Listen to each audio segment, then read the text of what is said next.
No vídeo de hoje quero falar sobre o que pode acontecer em uma recessão, pensar em alguns cenários e talvez como se proteger nesse cenário, principalmente do ponto de vista financeiro. Então, se você curte o conteúdo aqui do canal, já deixe seu like, clique no sininho, inscreva-se no canal e fique à vontade na seção dos comentários. Então, primeiramente, por que que a crise é um tema tão recorrente, um grande crash é um tema tão recorrente recentemente? Bom, primeiro ponto, porque de fato é algo que chama atenção, as pessoas estão procurando por isso, é algo bombástico, mas existe um pingo de verdade, um motivo econômico por trás disso.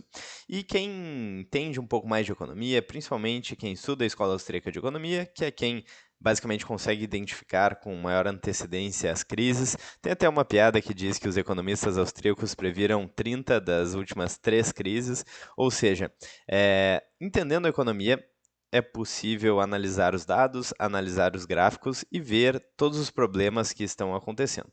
O que a maior parte das pessoas acaba não fazendo é percebendo que o nosso tempo de vida é muito curto em relação ao tempo histórico. Ou seja, quando a gente pensa em crises e ciclos econômicos, trocas de moeda, de sistemas financeiros globais, geralmente isso demora décadas e até séculos. E pensando no tempo de vida médio aí de 80 anos, a gente pode nem presenciar essas mudanças que podem ser previstas, certo? Bom, então dito isso, vários indicadores mostram que a economia está caminhando para um beco sem saída, uma sinuca de bico criada por bancos centrais, criado pelo Federal Reserve nos Estados Unidos, pelas intervenções estatais na economia. E uma das melhores formas de mostrar isso para quem não está muito por dentro do assunto é mostrando a dívida dos Estados Unidos. É legal de ver esse debt clock aqui, esse relógio da dívida em tempo real, porque ele vai aumentando aqui, até meio assustador. Mas o fato é que os Estados Unidos já têm mais de 36 trilhões de dólares de dívida. Então, existem algumas iniciativas, como o Doge, para tentar reduzir esse rombo aí, essa dívida gigantesca, que é uma iniciativa louvável, no sentido de cortar despesas, né, tirar o dinheiro da mão de políticos e burocratas e fazer com que esse dinheiro possa estar na mão dos indivíduos. Mas o fato é que essas economias aqui do Doge são boas, mas não parecem ser o suficientes, pelo menos até o momento, para conseguir reduzir essa dívida que vem crescendo cada vez mais nos Estados Unidos, mais de 36 trilhões de dólares, mas vem crescendo também no mundo inteiro. E como que a gente chegou até aqui? Basicamente com manipulação da taxa de juros por parte de bancos centrais. Então, essa aqui é a taxa do Banco Central dos Estados Unidos, e basicamente o que eles fazem é baixar taxa de juros, o que incentiva vários empreendedores, várias empresas a tomarem decisões com base nessa nova taxa de juros, que é mais baixa, ou seja, crédito barato. Se o crédito está barato, então vamos dar crédito imobiliário, vamos construir imóveis, vamos criar empresas que não dão lucro, startups e por aí vai. Quando a taxa é, entre aspas, normalizada, temos um período de recessão, essa coluna aqui.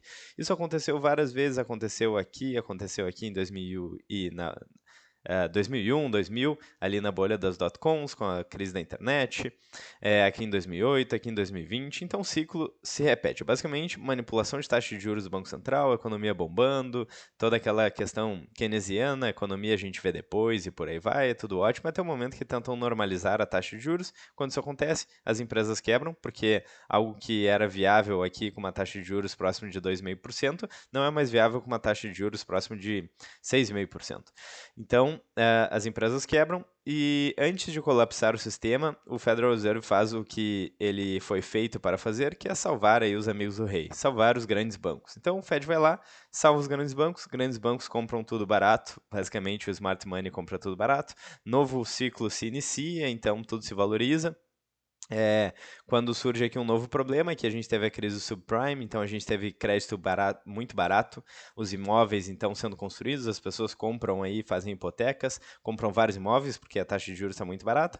Quando isso sobe, as pessoas que estão alavancadas são obliteradas aí no sistema financeiro tradicional, pessoas perdem empregos, casas, imóveis, e quando tudo está quase perdido, então o Federal Reserve, Banco Central dos Estados Unidos, entra para salvar quem? Os bancos. Não à toa, no bloco Gênesis do Bitcoin, tem a capa do jornal que diz que o segundo bailout, a segunda projeto aí de salvar os bancos estava em andamento. Então, salvaram os bancos de novo e o Bitcoin foi criado como uma alternativa a esse sistema global. Bom, estamos talvez vendo isso de novo aqui em 2025.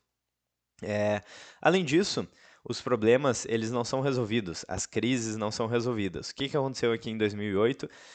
Na crise subprime, que quase acabou com o sistema financeiro global, basicamente o Banco Central, quando viu que que a coisa estava muito feia, o Lehman Brothers quebrou, e antes de acontecer uma quebra generalizada nos bancos, porque um banco empresta para o outro, existem compromissos mútuos em relação aos bancos. Então, o cartel de bancos ali, de burocratas, de políticos, acaba se reunindo e decidindo o seguinte: bom, vamos salvar esses bancos, que é basicamente uma das funções, infelizmente, aí do Federal Reserve. Vamos salvar esses bancos e todas as pessoas aí que se prejudicaram, enfim, não tem como salvar todo mundo, mas os bancos, os nossos amigos aqui, a gente vai salvar. Eles foram lá, criaram dinheiro, expandiram a base monetária e compraram os ativos dos amigos aí, entre aspas, para que os bancos não quebrassem. Então aqui, o que são esses programas de quantitative easing? Que é o que a gente vê aqui. Então, a base monetária, o M0 dos Estados Unidos, aumentando bastante. O que é isso? Como é que funcionou isso na prática? E eu recomendo bastante que vocês assistam o filme A Grande Aposta, que tem em vários locais. É um filme que, se eu não me engano, ganhou até o Oscar. E fala de forma bem didática sobre essa crise. Mas uma das coisas que não fala é sobre o causador da crise, manipulação estatal, manipulação de taxa de juros, Federal Reserve, mas sobre isso, então, vocês vão ter que assistir aqui no canal. Mas dá um contexto geral interessante também o filme. Bom, de qualquer forma, então, para salvar os bancos, o Banco Central fez o que ele chamou de programa de quantitative easing, que é um nome bonito para comprar os ativos dos meus amigos banqueiros que poderiam quebrar se eu não fizesse isso. Então, tiveram várias fases. Na primeira fase, o Federal Reserve Banco Central comprou 30 bilhões de dólares por mês em treasuries com vencimento de 2 e 10 anos. Na terceira fase, o Fed decidiu comprar 40 bilhões por mês em Agency Mortgage-Backed Securities. Então, é o contexto da crise do subprime nos Estados Unidos, por isso o ativo. Em dezembro de 2012, o Fed anunciou um aumento no volume de compras mensais de 40 para 85 bilhões. E agora, recentemente, então, depois do contexto da pandemia, que na verdade a crise já se desenhava antes disso, o balanço recorde aí é de 5,3 trilhões. E cada vez que o Banco Central salva os bancos e baixa a taxa de juros, manipula a taxa de juros, ele incentiva mais dívida, esse problema fica maior, o que causa eventualmente uma crise, o que causa eventualmente um novo corte de juros, o que causa eventualmente uma expansão da base monetária e mais dívida, e por aí vai. Mas enfim, o que pode acontecer então? Eu utilizei o ChatGPT para listar a capitalização de mercado, ou seja, o market cap global por ativo. Lembrando que estamos em abril de 2025. E é interessante, o ChatGPT ele errava muito no início, agora ele erra um pouco menos e ele trouxe a fonte aqui. Então eu vou pedir para vocês verificarem aqui. Por favor, informe nos comentários se tem algum número que não está batendo, porque antes era muito ruim, agora está melhor. Eu dei uma olhada aqui por cima, parece fazer sentido. Então, Bitcoin, 1,5 trilhão mais ou menos de dólares, dólares em circulação, 2,35 trilhões, segundo o Trading Economics. Talvez valha a pena validar isso aqui.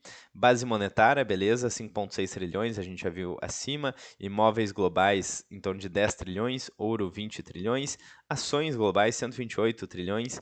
Dívida global, 323 trilhões. Então, eu acho que o dado mais importante são esses dois aqui.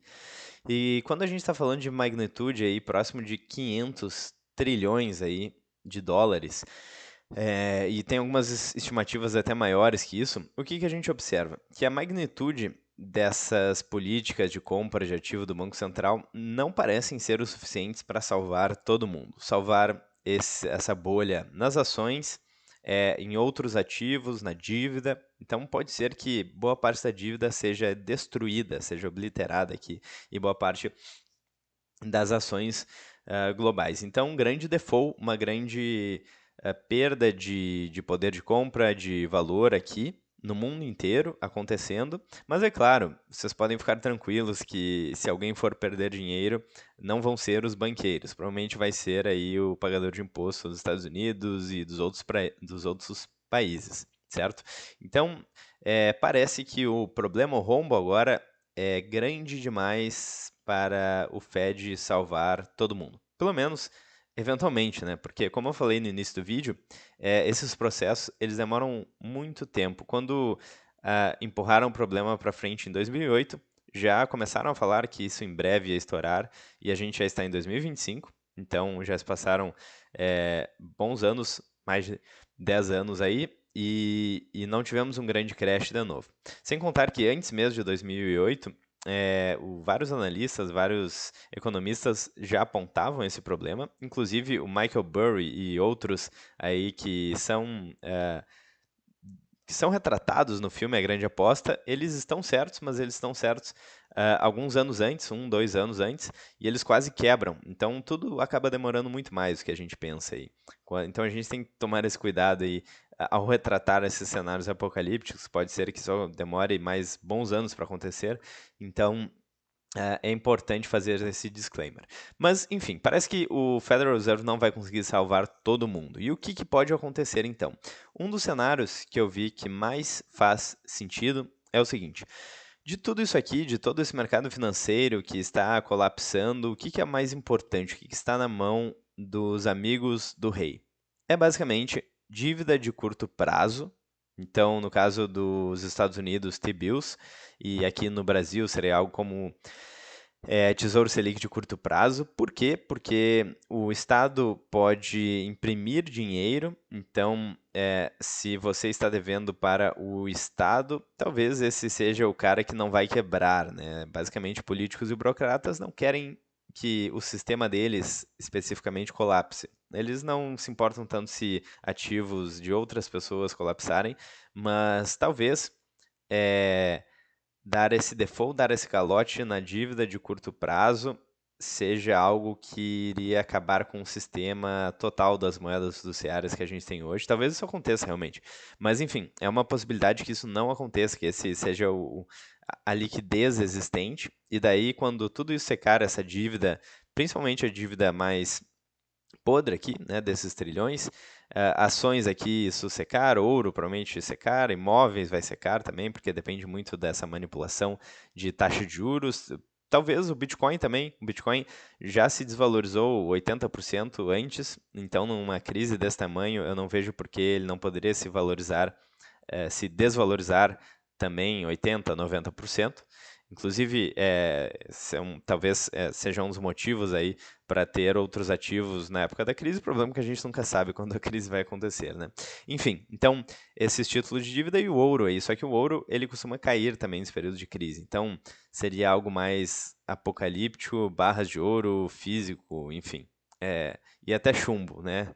Enfim, não entrando tanto na questão sobrevivencialista, mas talvez esses títulos de dívida de mais curto prazo, de estados como os T-bills ali nos Estados Unidos, talvez ouro físico, mas no momento cai bastante. E o Bitcoin a gente não sabe como é que ele vai se comportar. Historicamente, ele acaba caindo mais rapidamente do que todos os outros ativos. E recentemente, como eu mencionei em outros vídeos aqui do canal, nos últimos vídeos, o preço do Bitcoin ele não vem caindo tanto, o que é surpreendente. Recentemente, né, no último vídeo que eu gravei aqui no canal, não sei exatamente qual que é a ordem que eu vou postar esse vídeo, mas recentemente aconteceu 2 vezes até do mercado estar colapsando, perdendo bilhões de dólares e o preço do Bitcoin mais ou menos estável, até subindo, o que é muito curioso, muito peculiar. Talvez as pessoas que detêm o Bitcoin tenham um padrão aí de comércio, de trade diferente. Enfim, não sei, vamos saber mais para frente. Mas eu acho bem provável o Bitcoin se desvalorizar, então teremos alguns ativos aí como T-bills ou Tesouro Selic aqui no Brasil. Claro que mercados emergentes geralmente sofrem mais, então serão títulos de dívida de curtíssimo prazo de países desenvolvidos. Talvez seja a liquidez aí que vai permitir que esses grandes bancos, esses grandes banqueiros, recomprem todos esses outros ativos aqui a um preço muito barato, como já aconteceu várias vezes em outros crashes aí na história. Bom, além disso, a gente não tem como saber quando isso vai acontecer, então O Bitcoin foi criado em 2008, 2009, e desde então se valorizou do zero aos 84 mil dólares, né? Então, aqui esse gráfico, se eu não me engano, vai até 2016.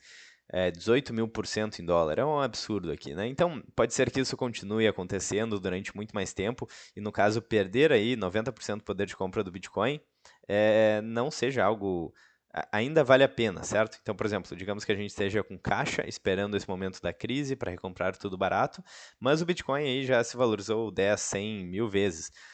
Então, nesse caso, não teria valido a pena, porque mesmo a gente acertando o fato de que essa liquidez aí de dívida de curto prazo possa recomprar ativos muito barato, pode ser que o Bitcoin se valorize muito nesse meio tempo. É, Uma alternativa aqui, claro, lembrando, nada disso é uma dica de investimentos, tá? Eu só estou especulando aqui e trazendo alguns cenários. E um padrão que eu percebi é o seguinte: geralmente quem tem pouco patrimônio acaba fazendo uma aposta maior aí num ativo. Então pode ser Bitcoin ou outro ativo volátil. Por quê? Porque esse ativo sobe muito. Então, se você tem R$ 1.000, R$ 2.000, R$ 10.000, não vai fazer tanta diferença assim diversificar aí esse patrimônio. Então ele faz uma aposta ali, faz uma aposta no sentido de faz uma análise se ele acha que existe um potencial muito grande, um risco relativamente pequeno para o ativo, né? Um upside muito bom, ele compra aquele ativo e isso pode valorizar o patrimônio dele. Mas quando ele tem um dinheiro mais significativo, um patrimônio mais significativo, uma das maiores preocupações é não perder aquilo que ele conquistou. Então, ele até não precisa ganhar tanto, mas é importante que ele proteja seu patrimônio. Isso aconteceu com várias pessoas que compraram Bitcoin lá atrás. Então, já tem alguns milhões de reais, alguns milhões de dólares e já conseguem ter uma vida boa. Agora, o que eles estão preocupados é em não perder 90 e poucos por cento do patrimônio. Estão diversificando aí, pensando, por exemplo, num cenário onde algo aconteceu que eles não previram antes. Então, eu acho interessante a tese do Bitcoin. De todos os cenários possíveis, tem alguns que me preocupam um pouco, mas me parece realmente um ativo muito antifrágil. Mas eu penso também que pode existir algum cenário que eu não pensei, e até porque eu não tenho tanto conhecimento assim técnico sobre o assunto. Então, enfim, eu acho válido pensar nisso. Provavelmente a gente não tem como acertar, então acho arriscado estar totalmente de fora desses ativos que estão se valorizando muito, como o Bitcoin, por exemplo. É, mas sim, eu acho que o Bitcoin e outros ativos voláteis podem se desvalorizar. E daí, como é que funciona então? Os ativos que estão se beneficiando com essa criação de dívida, com esse dinheiro barato, juros barato e por aí vai, são principalmente esses aqui que eu mostro na tela. Então, aqui a gente tem uma correlação entre o M2 global em 12 meses, ou seja, quantidade de dinheiro aí em circulação, um agregado monetário M2, e alguns ativos. Então a gente tem aqui, por exemplo, o Bitcoin, SP500, ouro e outros ativos. E é interessante porque a gente vê aqui o mercado desses ativos, eles vêm se valorizando. Então, mesmo quando a gente fala, por exemplo, em Warren Buffett e Berkshire Hathaway, ele tem um caixa gigantesco de mais de 300 bilhões de dólares, provavelmente esperando para comprar as coisas baratas quando um crash ou se um crash acontecer. Mas ele também tem ações de tecnologia, tem Apple, tem outras empresas que se valorizaram muito nesse período aqui de expansão de base monetária. Então, ele não deixa de estar exposto a esses ativos aí de maior risco, de maior volatilidade, maior potencial de valorização. Ele apenas está preparado para quando tudo cair, em um potencial crash. Bom, então é isso. Resumindo aqui os cenários. Me parece que a dívida e o problema está muito grande para que o Banco Central salve todo mundo. O Banco Central provavelmente vai querer salvar os amigos dele, ou seja, os amigos do rei, as pessoas mais próximas ali, as pessoas que mais se beneficiam do efeito Cantillon.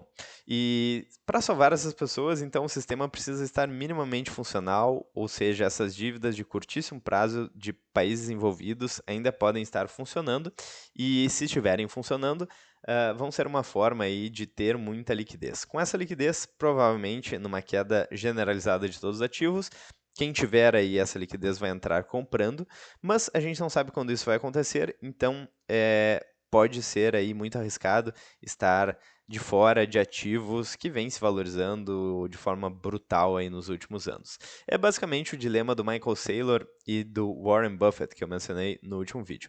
Michael Saylor está comprando, shortando o dólar e comprando todo o Bitcoin. Azar, ele não sabe quando vai acontecer a crise e nesse meio tempo ele está se valorizando aí. A MicroStrategy se valorizou nos últimos 5 anos mais de 2.000% em dólar, então ele está aproveitando esse movimento. Já o Warren Buffett está com uma valorização mais modesta e boa também, mas mais modesta, com muito caixa, esperando aí talvez um crash para comprar tudo barato. Enfim, coloque nos comentários qual a sua estratégia, a sua percepção sobre tudo isso. Eu espero que vocês tenham gostado do vídeo. Se vocês gostaram, já deixem seu like, inscrevam-se no canal, cliquem no sininho. E eu vejo vocês amanhã no próximo vídeo. Um grande abraço e até mais.